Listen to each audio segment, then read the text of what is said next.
एक बार एक पंडित जी काशी से पढ़ाई करके वापस अपने घर आए। उनकी शादी हो गई।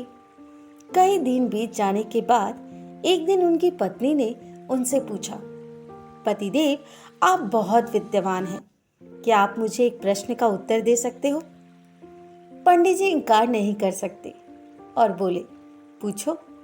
उसकी पत्नी बोली, आप मुझे बताइए कि पाप का बाप कौन है?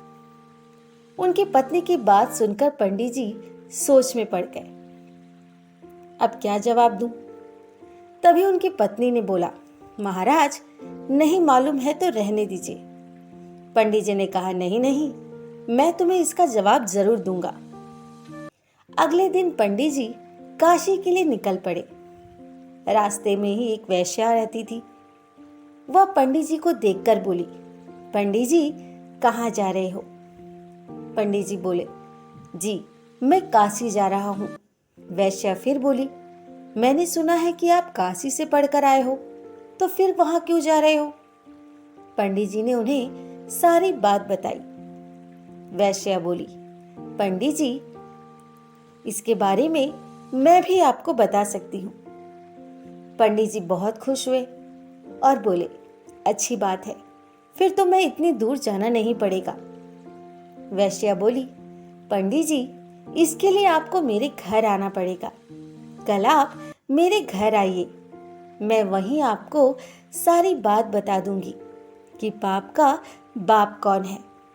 पंडित जी वैश्या के घर दूसरे दिन पहुंच गए।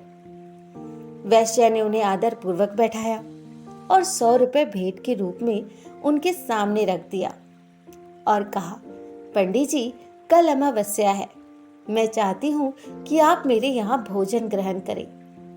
पंडित जी भोजन ग्रहण करने के लिए सहमत हो गए। पंडित जी के लिए रसोई बनाने का सारा सामान वैश्या ने पंडित जी के आने से पहले ही तैयार कर रखा था। अब पंडित जी महाराज पधार गए, रसोई बनने लगी। तभी वैश्या पंडित जी को भेंट के रूप में 100 रुपए देते हुए बोली, देखो, पक्की रसोई तो आप पाते हो, कच्ची रसोई हर एक के हाथ की नहीं पाते। पक्की रसोई मैं बना दूं, आप पा लेना। ऐसा कहकर 100 रुपए पंडित जी के पास रख दिए। पंडित जी ने कहा, कोई हर्ज नहीं, और 100 रुपए स्वीकार कर लिया।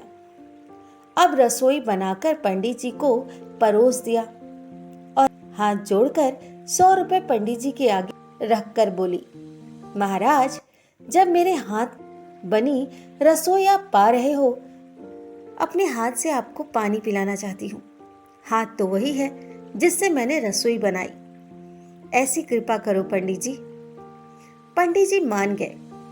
वैश्या जैसे ही ग्लास पंडित जी के मुंह की ओर किया, पंडित जी ने ग्लास लेने के लिए मुंह खोला।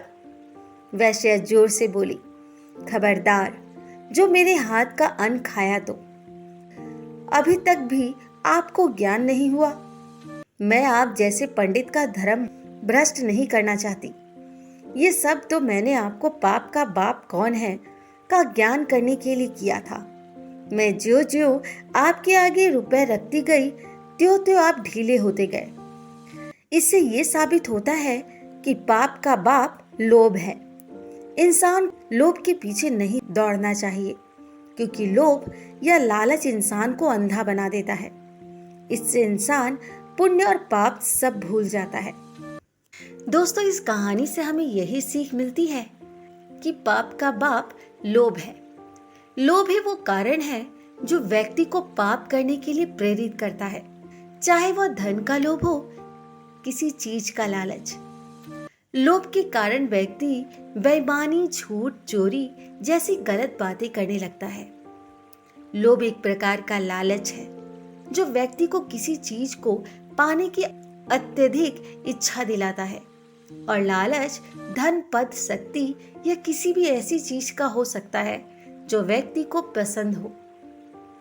जब लोभ व्यक्ति को सही गलत के बीच फर्क करना बंद कर देता है तो वह पाप करने लगता है। उदाहरण के लिए, लोभ का कारण व्यक्ति चोरी करता है, झूठ बोल सकता है या फिर दूसरे को धोखा दे सकता है। इसलिए पाप का बाप लोभ है, क्योंकि लोभ ही वह चीज है जो व्यक्ति को गलत रास्ते पर ले जाती है।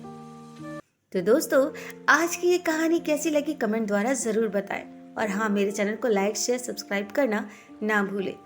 धन्यवाद।